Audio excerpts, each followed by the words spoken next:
Hello friends, welcome to the channel. I am Poonam Dua. Today with me you are going to cover one literary criticism topic by Virginia Woolf and the name is Modern Fiction. Very important topic for recent new syllabus of Delhi University DSC 9 semester 3. Delhi university के नए NEP syllabus की ये सभी playlists हैं जिनसे आप अपने respective subjects की प्रिपरेशन कर सकते हैं। डीएससी के सभी सब्जेक्ट्स हैं और डीएसई के सब्जेक्ट्स को भी ऐड किया जा रहा है slowly and steadily and very soon you will find all the playlists with all the videos. जब भी आप कोई भी टॉपिक करें तो पहले आपको राइटर के बारे में ज़रूर पता होना चाहिए। राइटर के बारे में लिखिए, राइटर का इंट्रोडक्शन लिखिए, बर्थ ईयर डेथ ईयर याद रखिए राइटर के and that will beautify your answer. Adeline Virginia Woolf, अगर पूरा नाम नहीं भी याद रहता है तो Virginia Woolf is more than enough English writer and one of the most important modernist 20th century authors. और स्ट्रीम ऑफ कॉन्शियसनेस के लिए इनको बहुत ज़्यादा जाना जाता है। स्ट्रीम ऑफ कॉन्शियसनेस अलग से एक डिटेल में पढ़ा जाने वाला टॉपिक है। मैं आपको शॉर्ट में बता देती हूँ। अभी जब हमें किसी स्टोरी को कैरेक्टर की थॉट के थ्रू पता चलता है, may be character is thinking about something, may be character is going on in flashback, और उन थॉट्स के थ्रू जब हमें स्टोरी थोड़ी थोड़ी पता चलती है कि किस तरीके से उस कैरेक्टर की थॉट प्रोसेस है, बाकी कैरेक्टर्स के बारे में, कुछ इवेंट्स के बारे में, अपने एनवायरनमेंट के बारे में, तो एक पर्सन के पॉइंट ऑफ व्यू से उसकी थॉट के थ्रू जब हम स्टोरी को समझते हैं that is called stream of consciousness and this is a very popular narrative device. Virginia Woolf को सबसे ज़्यादा जाना जाता है मिसेस डेलोवे जो कि 1925 है और टू द लाइट हाउस 1927। अगर आप याद रख सकते हैं तो उनके मेजर वर्क्स को ज़रूर याद रखिए। First novel the voyage out when she was 33, then Mrs Dalloway जो कि मैंने अभी बताया आपको 1925, टू द लाइट हाउस 1927, ये दोनों बहुत ज़्यादा पॉपुलर हैं।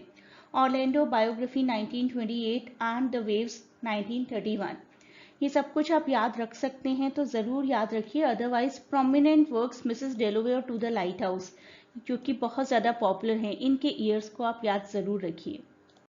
अब बात करते हैं मॉडर्न फिक्शन की।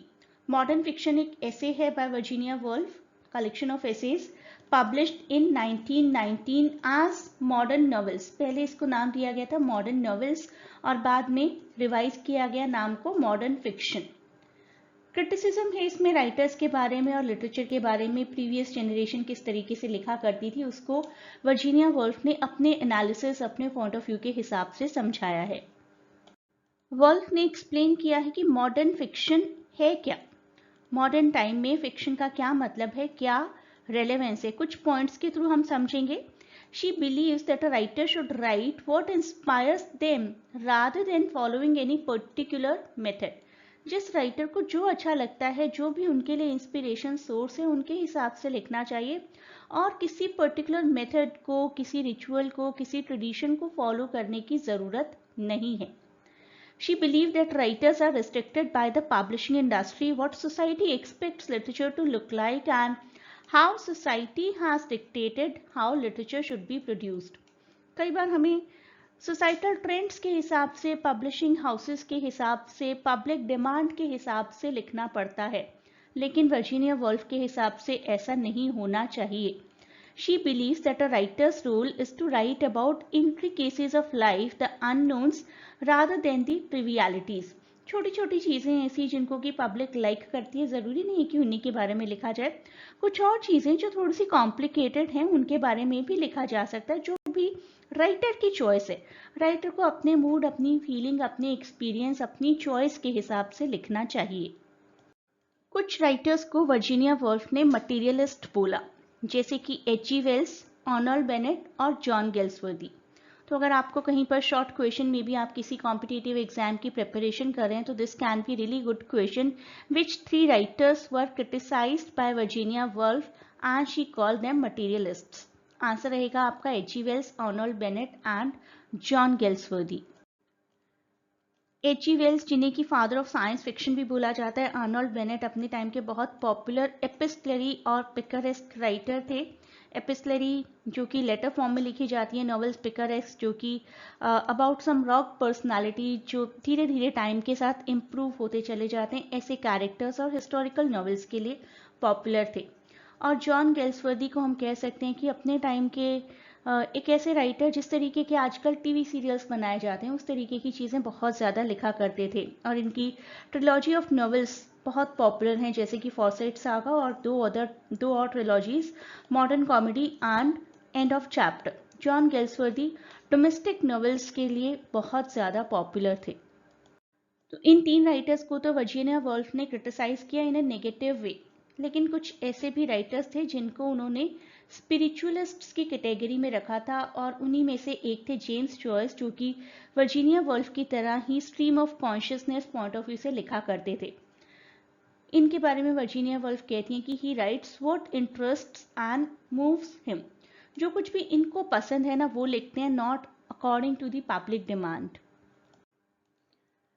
Literature T S. एलियट के अकॉर्डिंग क्या था, पहले वो जानेंगे, फिर वर्जीनिया वुल्फ उनसे कितना अग्री करती हैं वो देखते हैं।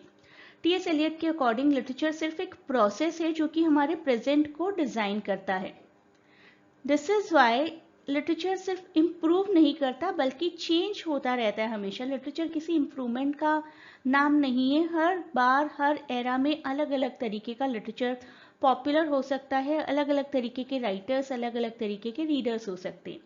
Its material is not same, और मिसेस वुल्फ भी अग्री करती हैं। And she says we do not come to write better, किसी इंप्रूवमेंट के लिए थोड़े ना आए हैं राइटर्स, किसी कंपटीशन का पार्ट नहीं है। We only keep on moving, now a little in this direction, now in that, कभी किसी डायरेक्शन में कभी किसी डायरेक्शन में, लेकिन एक सर्कुलर मोशन में हम लोग घूमते रहते हैं और लिटरेचर कंटिन्यूसली बदलता रहता है। स्पिरिचुअलिस्ट्स को यानी कि टी.एस. एलियट और जेम्स जॉयस ऐसे राइटर्स को उन्होंने डिफरेंट कहा है। क्यों? Look with in, they examine an ordinary mind on an ordinary day. कुछ ग्रैंड लिखने की कोशिश में नहीं रहते, बिल्कुल ऑर्डिनरी, बिल्कुल नॉर्मल लिखते हैं स्पिरिचुअलिस्ट्स। The spiritualists move inward and away from the outside world.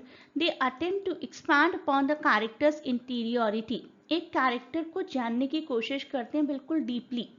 She argues that writers are tied down by convention, and if a writer were a free man, if he can base his work on his own feelings, writing would be necessarily different than it was in her time, and what has mostly stayed the same since her time.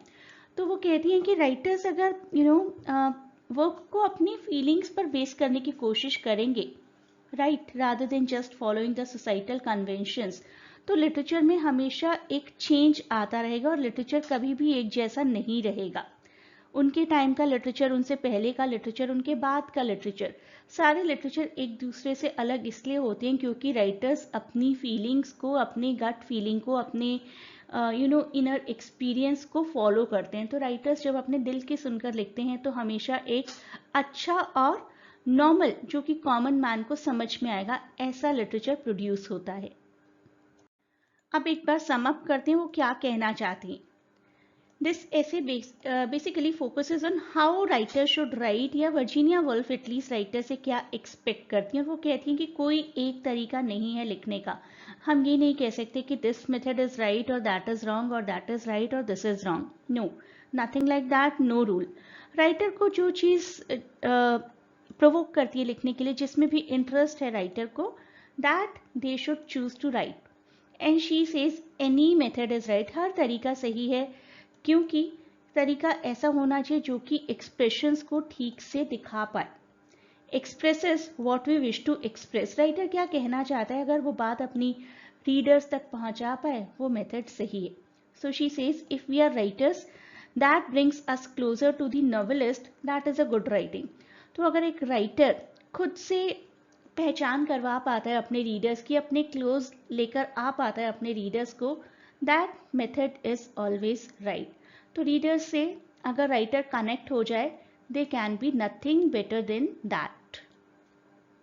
एक बार फिर से देख लीजिए, ये सभी playlist हैं जो कि डिस्क्रिप्शन में भी गिवन है आपके सभी डीएससी सब्जेक्ट्स की और DSE सब्जेक्ट की प्लेलिस्ट प्रिपेयर की जा रही है, that also you are going to get very soon.